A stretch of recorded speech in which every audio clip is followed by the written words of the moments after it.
Duchess Evelyn Ravenscourt did not cry when her husband abandoned her on their wedding day. She stood beside Duke Adrian Ravenscourt in the cold stone chapel, her veil still trembling from the winter wind, while he signed the marriage register without once looking at her face.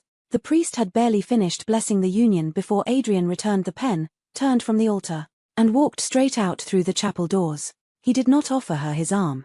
He did not wait for her carriage. He did not say goodbye. Behind Evelyn, the guests whispered softly enough to pretend at manners and loudly enough to wound. Some said the Hartwell girl should be grateful. Some said the Duke had been generous to marry a woman whose family debts had ruined every other. Others wondered how long it would take before he hid her somewhere far from London society. By sunset, they had their answer. Evelyn was not taken to Ravenscourt House nor to the Grand Ducal seat where a new duchess should have been welcomed with candlelight and servants lined along the steps. Her carriage rolled north instead through lonely roads and gathering mist until Blackthorn Castle appeared at the end of a long gravel drive like something grief had built and then forgotten. The castle was enormous but lifeless. Ivy climbed the lower walls. Most of the windows were shuttered. The front steps were cracked and no lamps burned inside. Somewhere above, a loose shutter struck the stone again and again in the wind, the only sound that greeted her. The coachman set her trunk down on the gravel and handed her a sealed letter. His Grace's instructions, Your Grace. Then he climbed back onto the carriage and drove away. Evelyn stood alone before the castle that was now supposed to be her home. Her fingers were cold as she broke the seal. Duchess Ravenscourt, Blackthorn Castle is at your disposal. Mrs. Hawthorne will show you the household accounts. I shall remain in London until further notice. There was no apology. No explanation. No tenderness. Only a single initial at the bottom. Evelyn folded the letter, placed it inside her sleeve, and picked up her own trunk. The door opened before she could knock. A thin woman with silver hair stood in the doorway, holding a candle. Her black dress was clean but old, and her sharp eyes looked Evelyn over with the caution of someone who had learned not to trust new beginnings. Your Grace, the woman said. The title sounded like a question. Mrs. Hawthorne? Yes. I believe you were told to expect me. I was told you would arrive. There was a difference. Evelyn heard it clearly, but she only nodded. Then let us begin. Inside, Blackthorn Castle was not merely dark. It was sealed. Sheets covered the furniture in the hall. Dust softened the banisters. Portraits had been turned slightly toward the walls, as if even the dead no longer wished to look at the rooms. At the foot of the staircase stood a grandfather clock, its hands frozen at 17 minutes past 9. The household is small, Mrs. Hawthorne said. Myself, Molly in the kitchen, Thomas in the stables. Peter for the grounds. That is all His Grace deemed necessary. For a castle this size? Evelyn asked. For a castle no one uses, it is enough. Evelyn looked toward the shuttered windows. It is used now. Mrs. Hawthorne did not answer. Her bedroom was in the eastern wing. It was clean but bare. No fire. No flowers. No paper on the writing desk. No mirror above the dressing table. The wardrobe stood open with empty shelves as if the room had expected no one to stay long. Evelyn unpacked without help 3 dresses. A sewing kit, her mother's prayer book, a leather journal. A small packet of legal notes copied from her father's old estate papers because she had learned early that a woman with few protectors should at least understand the documents men used to decide her life. She placed the journal on the desk, set the legal notes beside it, and looked around the room. All right, she whispered. Then we begin here.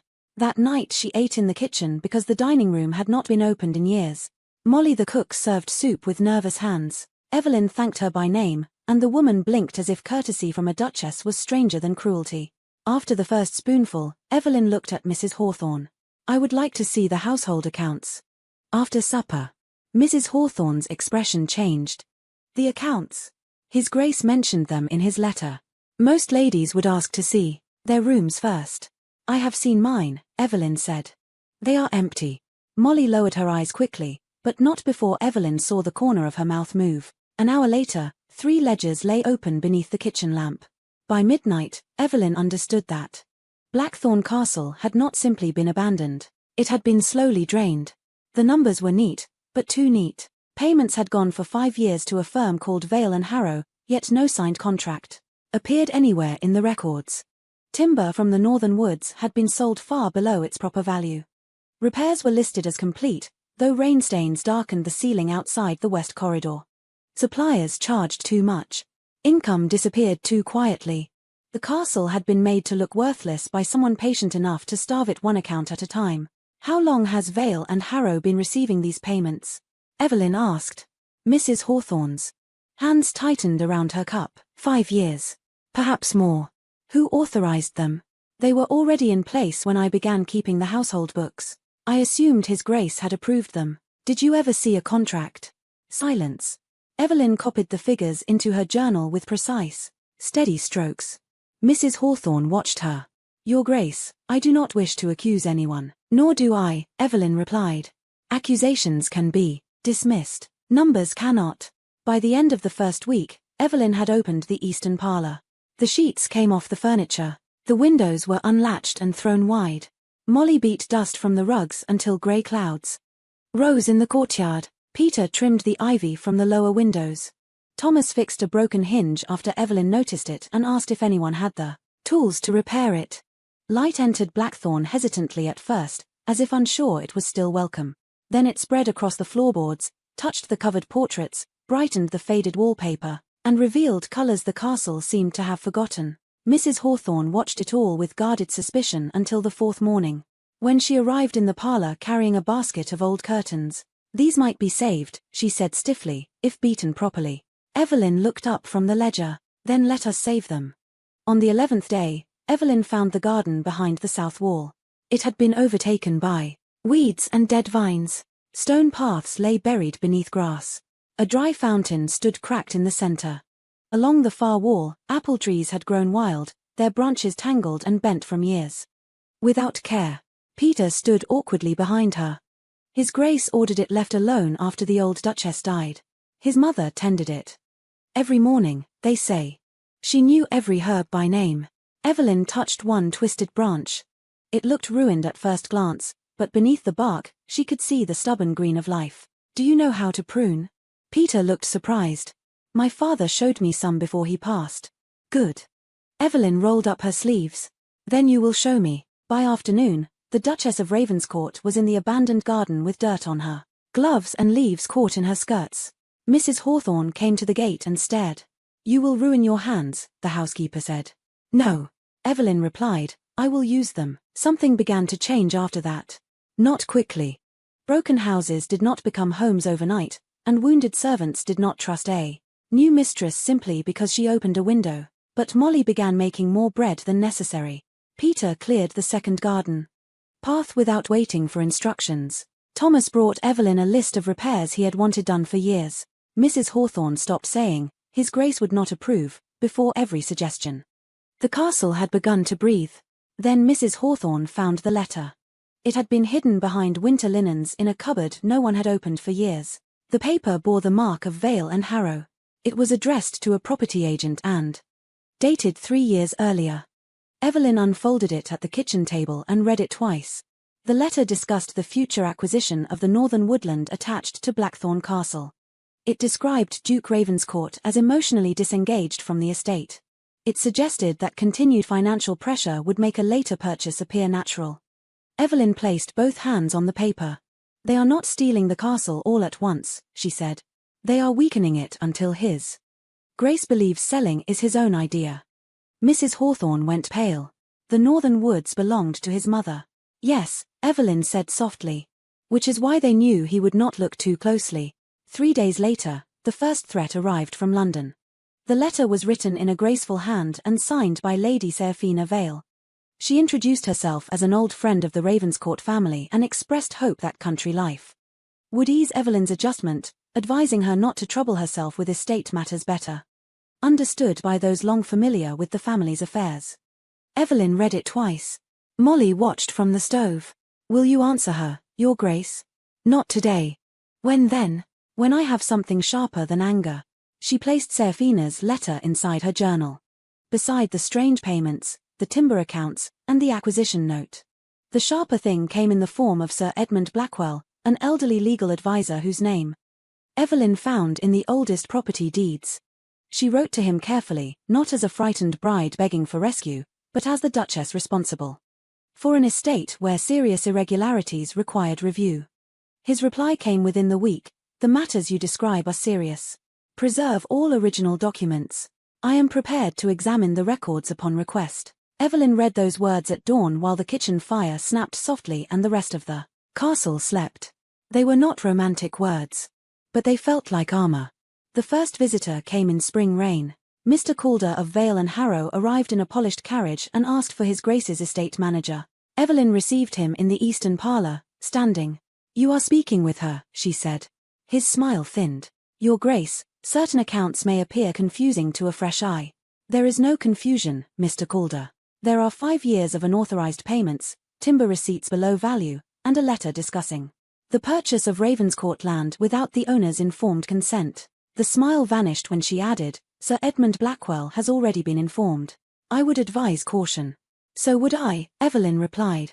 "Especially to anyone who built a fraud on the assumption that no woman would read a ledger."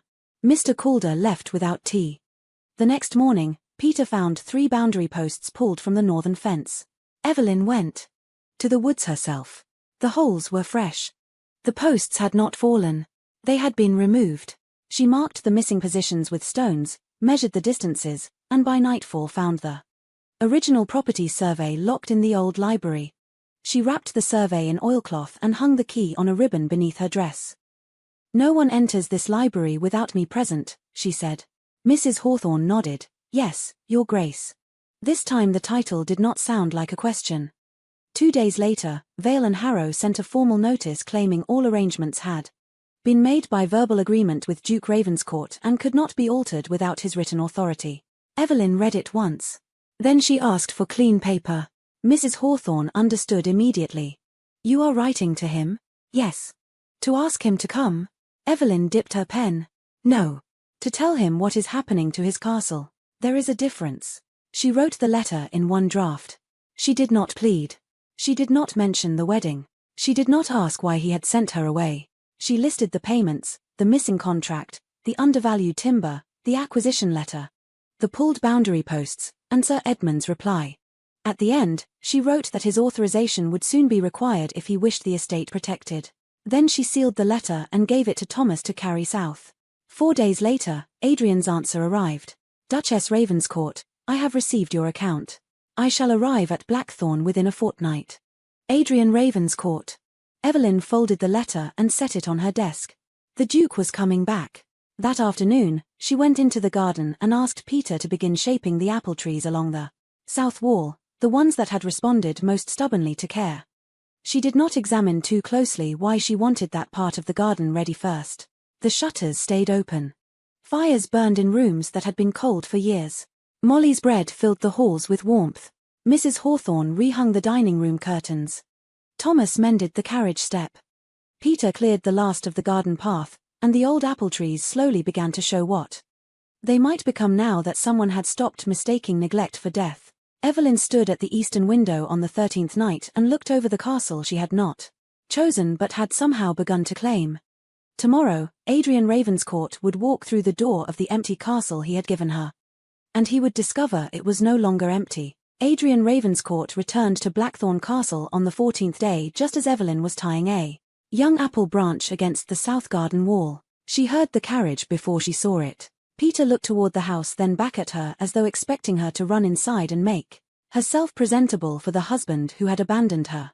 But Evelyn only finished the knot, brushed the dirt from her gloves, and walked around the side of the castle at an unhurried pace. Adrian stood beside the carriage, staring up at Blackthorn as if he no longer recognized it. Every shutter on the front of the castle was open. Sunlight filled windows that had been sealed for years. Smoke rose from the kitchen chimney. The cracked steps had been swept clean. Somewhere inside, the grandfather clock ticked steadily again, no longer frozen in the hour grief had left it. Then Adrian turned and saw her. At the chapel, Evelyn had only seen fragments of him. A dark coat. A hard jaw. A signature. A back disappearing through a door. Now she saw the whole man. Tall, handsome, tired, and not as cold as she had remembered. More wounded than cruel. "Duchess," he said. "Your Grace." His eyes moved over her work dress, the dirt on her sleeves, the gloves in her hand. "You were in the garden." "I was. I did not expect that. I did not expect a husband who would leave his bride at a dead castle." Evelyn replied. "We have both adjusted." Shame crossed his face. Brief but visible. He looked back at the bright windows. The shutters were sealed. I opened them. If that was a mistake, you may say so plainly. Adrian was silent for a moment. Then he said, no. It was not a mistake. That evening, dinner was served in the dining room for the first time in years. Adrian sat at the head of the table. Evelyn sat at the other end. Between them lay polished wood, candlelight, and every word he had failed to give her on their wedding day. Halfway through the meal, he set down his fork. You wrote that something was wrong with the accounts. Yes. How long have you been reading them? Since my first night here. His eyes lifted. Your first night.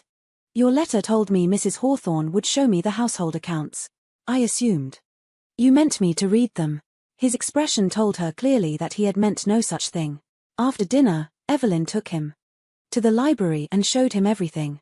The 5 years of payments to Vale and Harrow without a signed contract.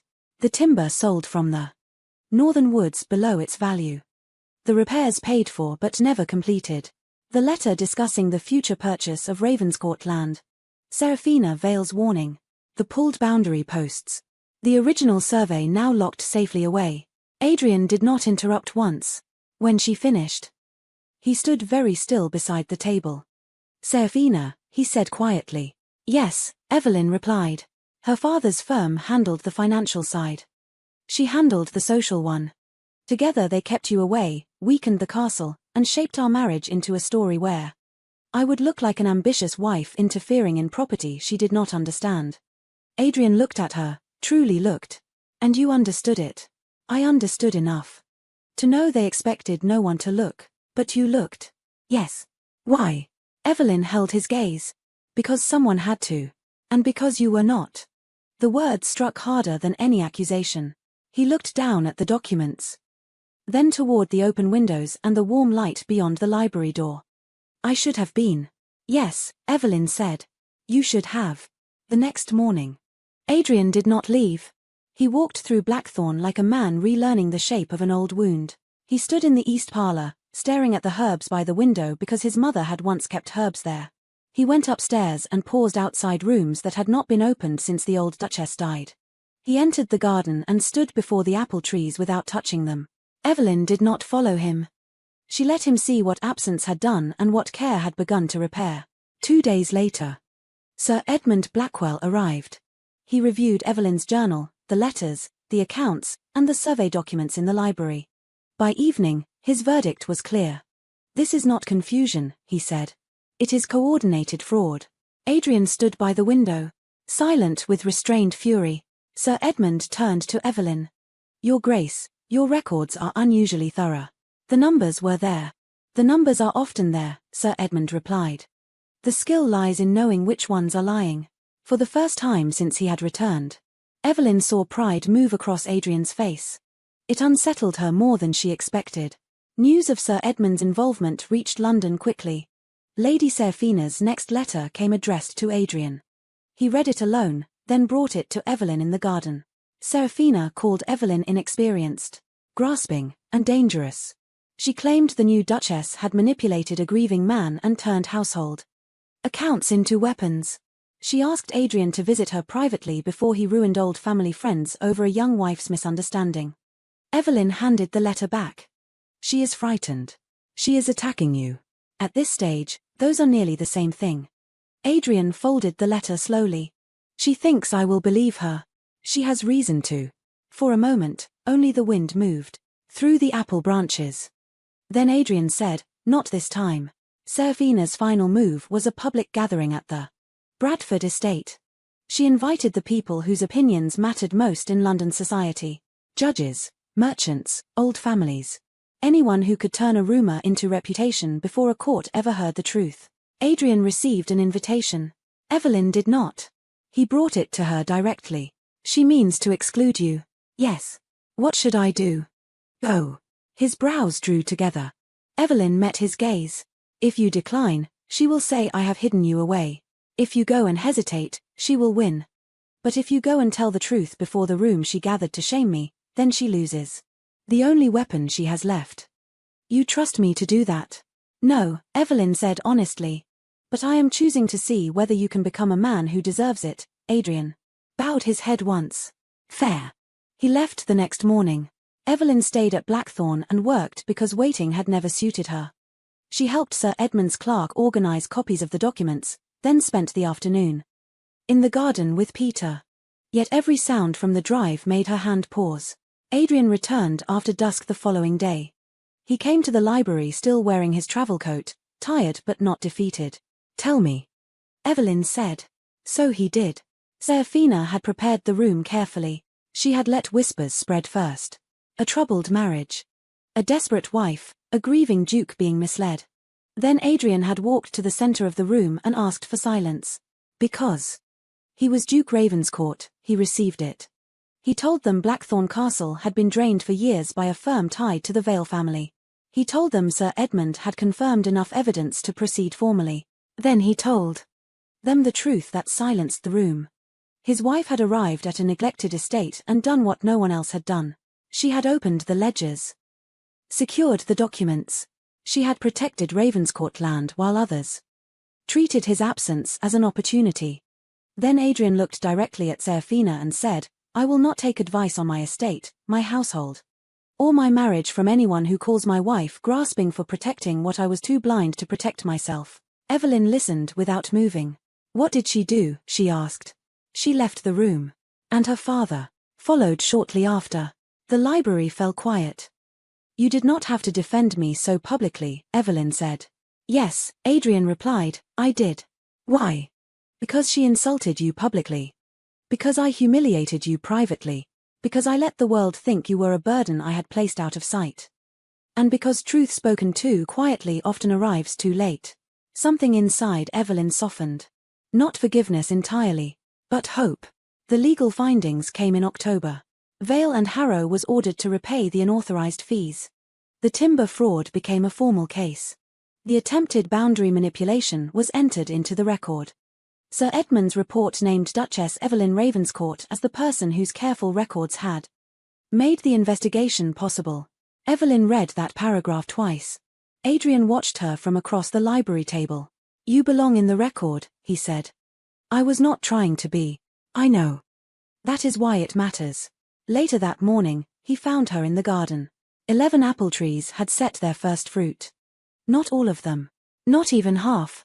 But enough to prove they had never been dead. I owe you an apology, Adrian said. You have apologized. Not properly. She turned to him. I married you and sent you away like an obligation I could lock in the north, he said. I gave you a dead castle, empty rooms, and a name without welcome. I thought distance would protect me from grief. Instead, it made me careless with everything still living. Including you. Yes, Evelyn said. It did. I cannot undo it. No. But I can show up from here. Evelyn looked at him. At the man who had started winding the clock each morning. At the Duke who had spoken her name before a room ready to erase her. At the son who had finally stepped into his mother's garden and stayed. Showing up is not one grand gesture, she said. It is daily work. I know. Do you? Adrian reached for her hand slowly enough that she could refuse. She did not. I am learning, he said. The wind moved through the apple leaves. Behind them, Blackthorn Castle stood with every window open, smoke rising from the kitchen chimney. Voices moving warmly through rooms once sealed by grief. Evelyn looked at the house, then back at him. I came here with one trunk, she said. I had no welcome, no warmth, no husband who looked at me. I stayed because the house was worth saving. Adrian's thumb moved softly over her fingers. And now, she held his gaze. Somewhere along the way, I began to think you might be worth saving too. His breath left him slowly. I love you, he said quietly. Not because you saved my estate. Because you made me understand that a home is not inherited. It is built, chosen, kept alive by people who refuse to leave broken things broken. Evelyn's eyes stung, but she did not look away. And if I stay, will you keep showing up when there is no crisis left to force you? Yes, every morning. Every morning. Even when the ledgers are balanced and the windows are open. A faint smile touched his mouth. Especially then. This time when Adrian kissed her, it was not a marriage beginning under duty and debt. It was quieter than that. True. A promise made in the garden of a castle that had learned how to breathe again.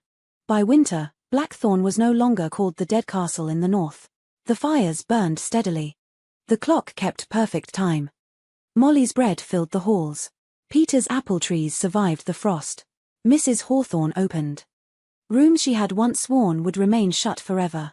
At breakfast one morning, Adrian reached across the table and took Evelyn's hand.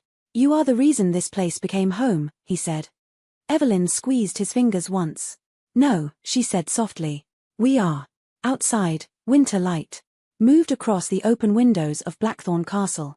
And the castle Adrian Ravenscourt had once given away as an empty punishment became the first place he had ever truly wanted to return to. Because Evelyn had known from the beginning what he had learned only after nearly losing everything. Love was not a feeling that saved a broken thing once. Love was the choice to keep saving it every day.